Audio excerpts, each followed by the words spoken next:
it's me again, Mariel, and welcome back to my YouTube channel. Ayan, kung bago ka pa lang dito sa aking channel, please wag mo muna kalimutang mag-subscribe, i-like tong video, and i-hit mo na din yung notification bell down below para naman palagi kang updated sa mga bago kong tutorials, mga math tutorials na ina-upload dito sa YouTube. And sa mga hindi pa po nakakaalam, si Mariel po ay gumagawa ng mga math tutorial videos with step-by-step discussion or detailed tutorials about any topic in mathematics, any grade level.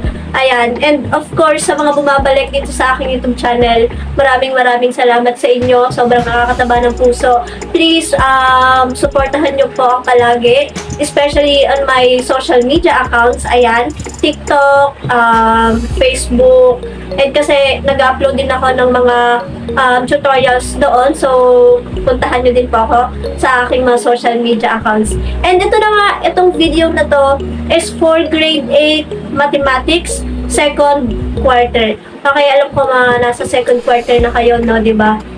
Kamusta naman yung mga exam nyo? I-comment nyo naman yan. Exam nyo ngayong nitong first quarter, kamusta? So, ayun na nga, our lesson for today is all about linear inequality into variables or linear inequalities into variables. And in this lesson, we are going to illustrate linear inequalities into variables, differentiate linear inequalities to linear equality. Okay, and of course, to graph linear inequalities into variables. Okay, so we're gonna graph here. So kung nakikita nyo, meron ako ditong Cartesian plane. Ayan. So, ayun na nga, without further ado, without any daldal, tara na. Kuhain mo na yung mga ballpen mo at papel kasi pwede kang mag-jot down ng mga important details na mayroon sa video na to. So, tara na, simulan na natin ang pag-aaral.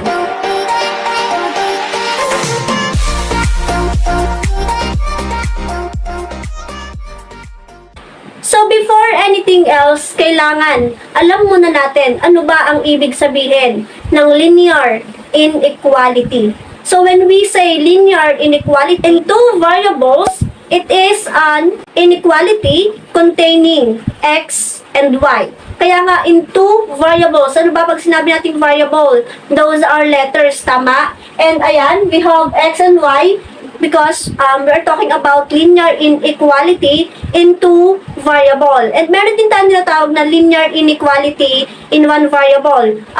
Pag ganon, ang variable lang sa kanila, it's either x or y. Pero sa in two variables, x and y, magkasama sila sa isang inequality. Okay? So now, to differentiate equality to inequality, we have here our examples. Ito. When we say equality, ito yung mga equation na mayroong equal sign. Okay? So, for example, 3x plus 5y equals 7. Or ax plus by equal to c. Basta meron siyang mga equal sign, those are equality. Okay? Now, when we say inequality, ito naman yung mga expression na mayroong greater than, less than, greater than or equal, less than or equal. Those are the examples of inequality. We have 3x plus 5y is greater than 7. Kapag napansin nyo na ganyan, yung nakalagay sa halip na equal sign, that is what we call inequality. Okay? So, kapag meron kayong mga quizzes, pinapa-identify if that is equality or inequality, alam nyo na kung paano siya ma-identify.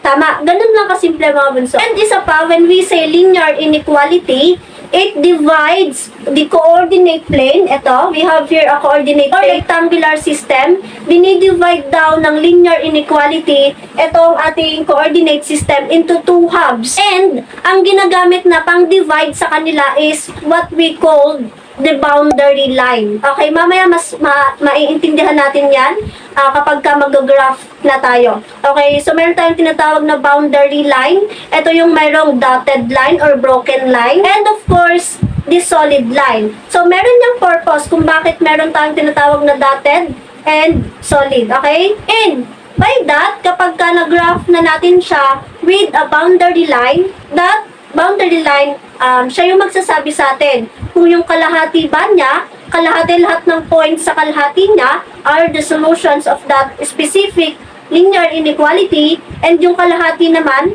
is hindi. Okay? Now we are moving on to graphing linear inequalities into variables. So these are some properties na kailangan alam natin whenever na mag-graph tayo ng linear inequality. Okay? So you better take note of this, mga bunso. Pwede nyo silang isulat or screenshot para naman meron kayong copy and mas madali na sa inyo mag-graph ng linear inequalities into variables.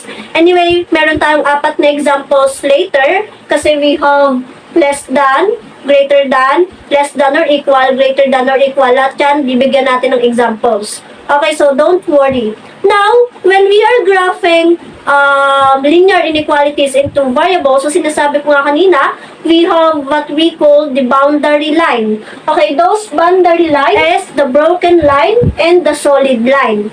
So ito, mamimili ka dito depending on the given. Kapag ang given ay less than or greater than, automatic ang graph niya ay broken line.